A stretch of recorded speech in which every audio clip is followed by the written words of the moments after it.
આજે તમારા બધા સમક્ષ હું મારી મનની વાત રજૂ કરવા માંગુ છું, એટલે તમે બધા શાંતિ સાંભળશો. આજના અત્રે પ્રિય દિવસ એટલે 15મી ઓગસ્ટ. એ ફક્ત તારીખ નથી, પણ એ દિવસ જ્યારે આપણો દેશ સ્વતંત્ર થયો. આપણે સ્વતંત્ર થયા. આ આઝાદીના દિવસની યાદગારી નિયમિત દર વર્ષે આપણે આજના દિવસને આઝાદી દિન સ્વતંત્ર પર્વ તરીકે ઉજવીએ છીએ.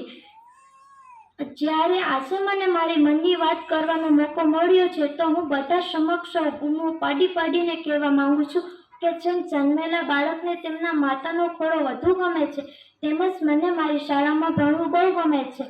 બાળકના જન્મ પછી તેમનામાં માનવીય ભાવોનું નિરૂપણ કરી એક આદર્શ માનવનું નિર્માણ કરવાનું કામ શિક્ષણ મારફતે થતું હોય છે. શાળામાં મળતું શિક્ષણ એ ઉત્તમ માધ્યમ છે. શાળા એ બાળકોને જીવન પથ પર ચાલતો નહીં, પણ દોડતો કરવાનું કામ કરે છે. પાયો જેટલો મજબૂત હોય તેટલી જ ઇમારત મજબૂત હોય અને સક્ષમ બને છે. આ સંગડા ફૂલોને કહી દો કે યુનિફોર્મમાં આવે. આ પતંગિયાને પણ કહી દો કે સાથે દફતર લાવે. મન ફાવે ત્યાં માછલીઓને આમ નહીં તરવાનું. સ્વિમિંગ પુલના સંગડા નિયમોનું પાલન કરવાનું. દરેક ઉપકરણને કોમ્પ્યુટર ફરજિયાત શીખવાનું.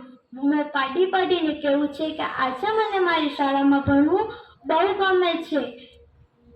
આ ઝરણાઓને સમજાવો કે સીધી લીટી દોરે. કોયલને પણ કહી દઉં કે ન ટવકે ભર બપોરે. અમથું કે આ વાદળોને એડમિશન આપવું. ડોનેશનમાં આખું ચોમાસું લેવું. હું એક નહીં, પણ મારી સાથે ચાલે છે મારા બધા જ દોસ્તો. આઉટેક થયેલો વડલો મારી ગાઢે છે ભૂલો.